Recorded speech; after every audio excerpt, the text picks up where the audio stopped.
Salut à toutes, tous, j'espère que vous allez bien. Bienvenue sur la chaîne Soigne ton art. Aujourd'hui, nous poursuivons notre série de vidéos sur la thématique développer la confiance en soi et l'estime de soi en créant. Aujourd'hui, nous décryptons, après avoir vu lors de la première vidéo, plus précisément la notion de confiance en soi, aujourd'hui nous décryptons l'estime de soi. Nous allons voir que c'est une notion beaucoup plus complexe que la confiance en soi. Au sommaire, l'estime de soi ou comment se valoriser et s'accepter, sachant que nous allons faire un focus sur la notion de concept de soi. Ensuite, les trois piliers de l'estime de soi, à savoir la confiance en soi, l'amour de soi et la connaissance de soi. Enfin, nous terminerons par de quelques caractéristiques de l'estime de soi.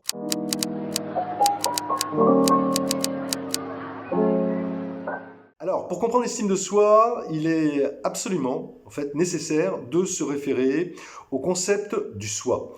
Alors, ce qu'on peut dire, c'est que dès l'Antiquité grecque, Socrate aborde cette notion essentielle du soi. Alors là, petit clin d'œil à sa sentence « Connais-toi toi-même ». Et en fait, Socrate postule que les hommes ne sont jamais plus heureux que lorsqu'ils se connaissent eux-mêmes et, à contrario, malheureux lorsqu'ils se trompent sur leur propre compte.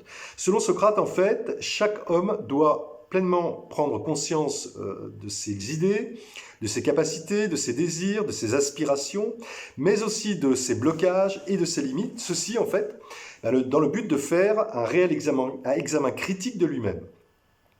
Alors, avec l'idée, en fait, derrière que de savoir, en fait, profondément, quand on parle d'examen critique, savoir si ses pensées s'accordent ou non avec ses actions. Donc là, on est déjà au cœur de l'estime de soi. Ce qu'on peut dire, c'est que Platon, qui fut l'un de ses disciples, reprendra cette question majeure dans ses différents dialogues notamment, et soulignera l'importance fondamentale d'avoir une bonne connaissance de soi, et surtout aussi de prendre soin de soi. Et on va voir, ce sont deux piliers de l'estime de soi. Ce qu'on peut dire également toujours sur ce concept de soi, dans la psychanalyse, Jung a défini une psychologie du soi, en fait, à partir de la psychologie du moi de Freud, particulièrement en fait en développant les notions de processus d'individuation, d'accomplissement de soi, et d'ouverture à soi et aux autres. Et en fait, pour Jung, le soi, le selbst, il est entendu en fait comme le point central de toute personne, de tout individu, à savoir un point actif qui embrasse tout le système psychique, conscient et inconscient. Et selon la psychologie analytique de Jung, pour bien voir comment on peut aller vers cette notion de soi, selon lui, l'humain est confronté à deux grandes phases dans sa vie. La première est plutôt celle dite, en règle générale, de l'expansion. La seconde, qui lui fait suite, plutôt celle dite de l'introversion.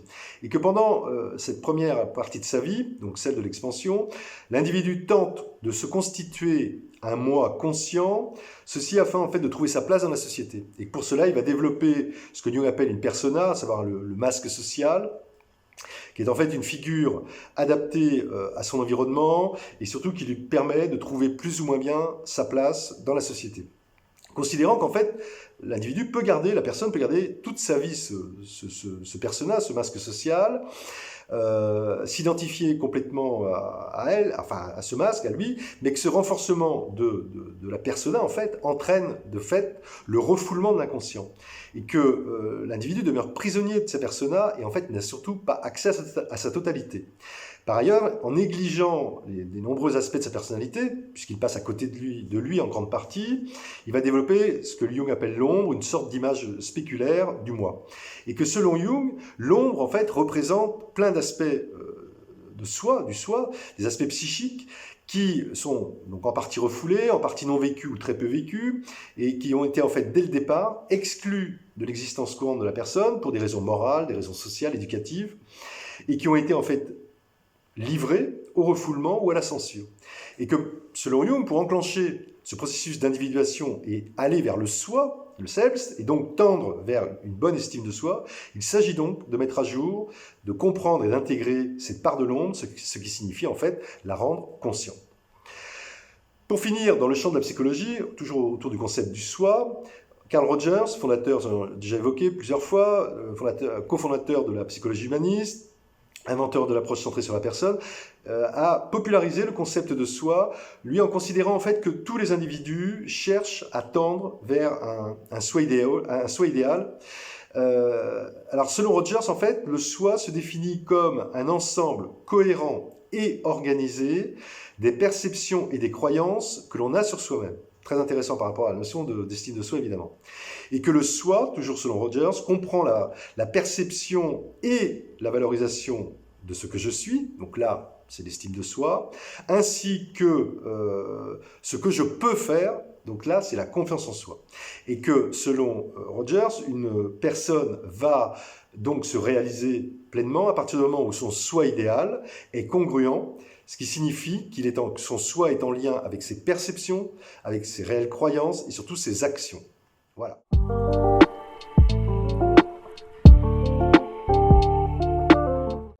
Venons-en maintenant à l'estime de soi proprement dite. Alors ce qu'on peut dire, c'est que l'estime de soi repose sur 3 piliers. Le premier, la confiance en soi. Le second, l'amour de soi, on peut dire la considération que l'on se porte. Le troisième pilier, la connaissance de soi. Tout de suite, on voit qu'il y a bien donc un lien fondamental qui unit l'estime de soi et la confiance en soi, puisqu'il est nécessaire, mais pas suffisant, d'avoir une bonne confiance en soi pour potentiellement avoir une bonne estime de soi.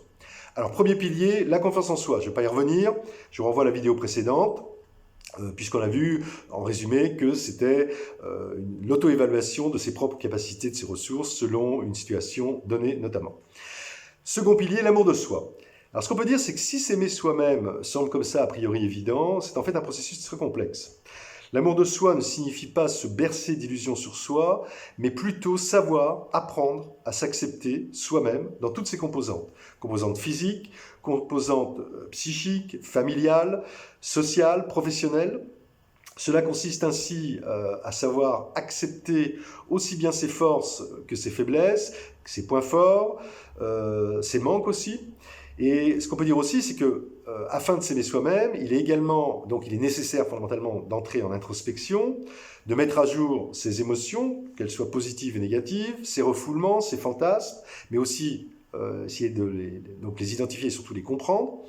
Et que par ailleurs, pour arriver à s'aimer soi-même, il est également fondamental, indispensable, de faire preuve de compassion envers soi-même, de bienveillance envers soi-même, mais aussi et surtout, et ça c'est peut-être le plus difficile, c'est d'un véritable sens critique. Troisième pilier et dernier pilier d'estime de soi, la connaissance de soi. Alors ça, c'est une notion que nous avons particulièrement abordée lors des vidéos sur l'intelligence émotionnelle, donc là je vous y renvoie. Donc ça signifie donc essayer de distinguer la nature de soi et surtout mettre à jour ses propres caractéristiques, là encore, sur les plans physiques, psychologiques et spirituels. Alors ce qu'on peut dire d'autre sur la connaissance de soi qu'on n'avait pas dit, c'est que dès notre plus jeune âge, en fait, nous apprenons sur nous-mêmes en même temps que nous découvrons le monde qui nous entoure. Et que ce processus d'accumulation de connaissances permet de nous comprendre et de tester nos propres limites. Et qu'entrer dans un processus de connaissance de soi, ça consiste donc à décrypter, encore une fois, toutes les différentes émotions et affects qui sous-tendent nos actions, sachant, là encore, que les émotions sont la traduction de nos besoins. Qu'est-ce qui se joue en nous et pour nous? Quelles sont nos attentes, si attentes il y a? Quelles sont nos forces? Quelles sont nos faiblesses? Et surtout, quelles sont nos limites mises en évidence à travers telle ou telle expérience? En conséquence, engager un processus d'analyse de ces expériences permet d'aller concomitamment, donc en même temps, vers une meilleure connaissance de soi et une meilleure confiance en soi. En définitive, ce qu'on peut dire, c'est qu'entrer dans un processus de connaissance de soi, c'est d'entrer d'abord et avant tout en contact avec son propre processus émotionnel. Donc cela signifie encore une fois exprimer ses émotions, les connaître, les reconnaître, etc. Et que la connaissance de soi est donc avant tout un apprentissage qui passe par des expérimentations et des expériences qui vont nous permettre de nous évaluer et de construire nos propres représentations. Alors j'apporte une petite précision par rapport à tout ça. Parce que ce qu'on peut dire que de manière générale, la vie humaine est traversée par des expériences multiples, et ce sur tous les plans, familial, sentimental, professionnel, social, économique, spirituel, etc. Et que si nous sommes conscients, la plupart du temps de nos actes, nous ne savons pas forcément pourquoi nous faisons telle chose plutôt qu'une autre, et surtout, nous ne réfléchissons pas forcément toujours, en fait, au sens de ce que nous faisons. Il nous arrive ainsi de faire des choses, de participer à une ou des expériences pour être conforme à ce qu'on attend de nous, ce qui traduit d'une manière ou d'une autre un besoin de reconnaissance. Or, le besoin de reconnaissance, s'il va satisfaire notre ego et notre moi, il peut aller aussi aisément à l'encontre de nos valeurs, de nos réels désirs et de notre moi profond. Et dans cet ordre d'idées, très souvent, voire trop souvent, la connaissance de soi se confond avec l'image de soi, et surtout l'image que les autres ont de nous, envoient de nous. D'ailleurs, nous ferons une vidéo spécifique sur cette question essentielle de l'image de soi, et pour voir aussi comment on peut la travailler à travers l'expression artistique.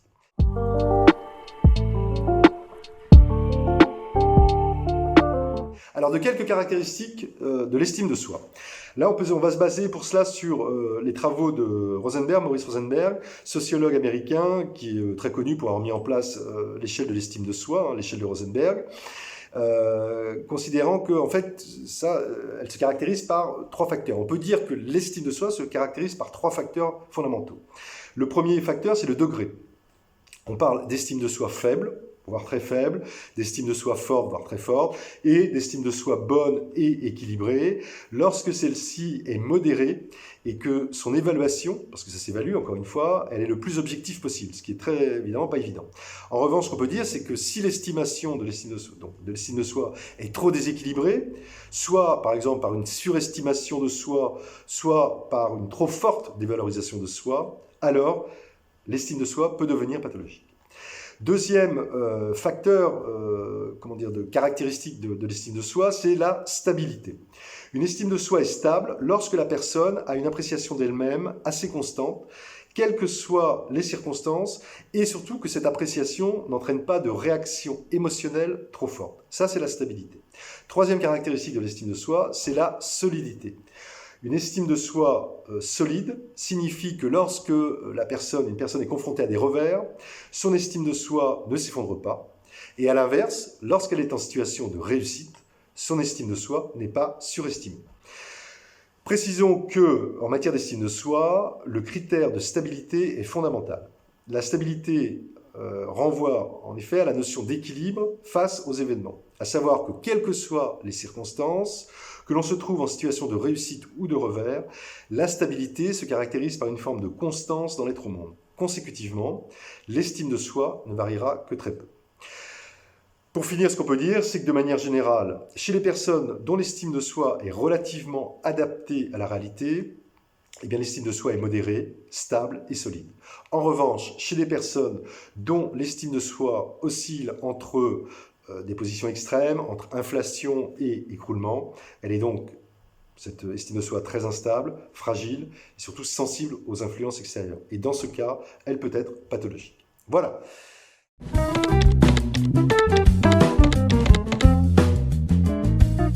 À lire sur l'estime de soi. Alors, L'âme et le soi, renaissance et individuation de Jung, publié en 1990.